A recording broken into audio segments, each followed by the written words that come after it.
Bonjour à tous et bienvenue. Ce week-end, franchement, il a tout changé dans le monde du foot. Des séries de victoires qui volent en éclats, des courses au titre complètement relancées, des champions couronnés. C'était intense. Alors, de l'Espagne à l'Angleterre, en passant par l'Italie et bien sûr le dénouement de la Coupe d'Afrique, on va décortiquer ensemble ce week-end charnière qui a vraiment secoué la planète foot. Et du coup, la grande question qu'on se pose tous, c'est cette défaite du Barça, est-ce que c'est juste un accident, un petit couac dans la machine, ou est-ce que c'est le signe de quelque chose de bien plus grand, un vrai tournant pour toute l'Europe du foot? C'est un peu ça qu'on va essayer de comprendre ensemble. Allez, on plonge directement dans le vif du sujet. L'événement majeur, le choc du week-end, c'est bien sûr la défaite totalement inattendue du FC Barcelone. Une défaite qui met fin à une dynamique qui était, il faut le dire, juste impressionnante. Fin de série.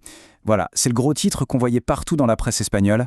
Après des semaines de domination, le Barça est tombé. Ils ont chuté sur la pelouse de la Real Sociedad, une défaite 2-1. 9.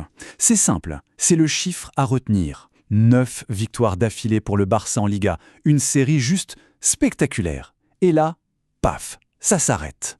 De la manière la plus nette, la plus brutale qui soit. Et pour vraiment mesurer l'onde de choc, il suffit d'écouter les mots de l'entraîneur, Hansi Flick, juste après le match. En conférence de presse, il était... voilà, c'est ça. On sent bien l'impuissance, l'incrédulité totale dans sa voix. Mais alors, qu'est-ce qui s'est passé? Comment est-ce qu'on en est arrivé là? C'est un peu un cocktail de plusieurs choses. D'abord, il y a une malchance, mais une malchance incroyable, presque irréelle. L'équipe a touché les poteaux 5 fois. C'est rarissime à ce niveau.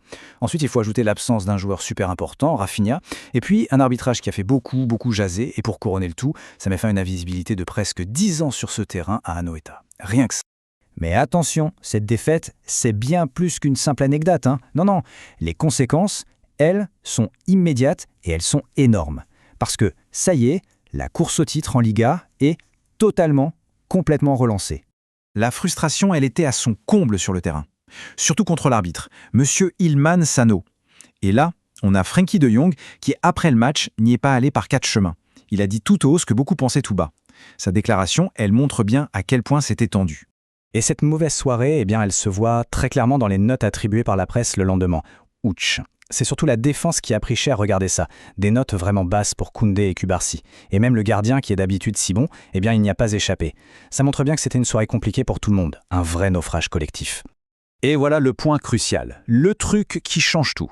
Après ce week-end, tout est à refaire en tête du championnat. Parce que pendant que le Barça perdait, le Real Madrid, lui, a fait le boulot. Résultat, ils reviennent à un seul petit point. Un point.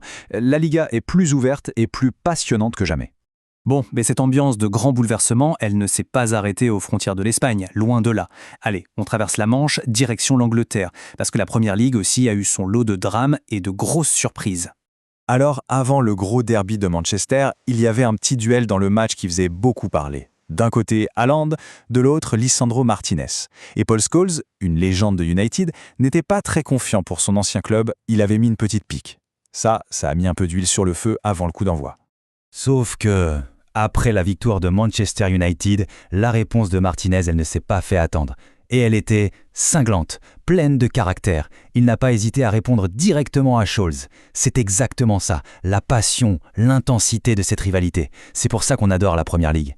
Et pendant que les deux Manchester se battaient, il y avait une autre histoire qui se jouait.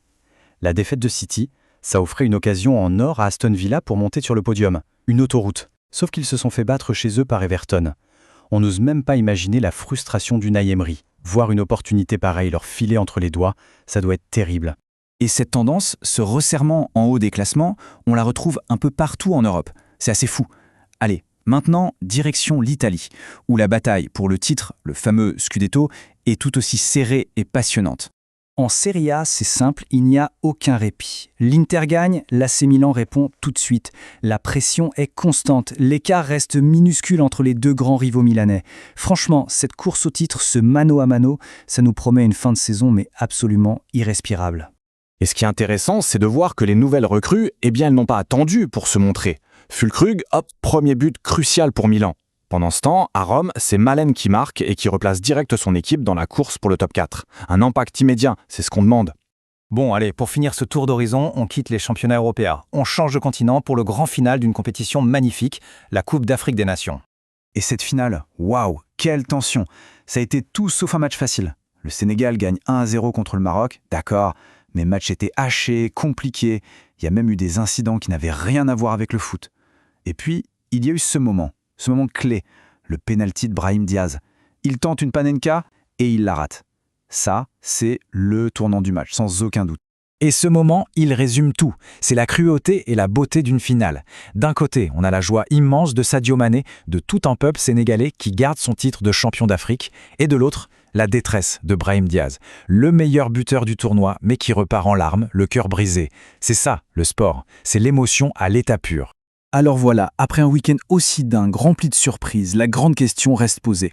Est-ce que tout ça c'est juste un feu de paille, un simple accident de parcours, ou est-ce qu'on vient d'assister au début de quelque chose de nouveau, à une redistribution des cartes? Qui va réussir à surfer sur cette vague, à saisir cet élan pour tout changer?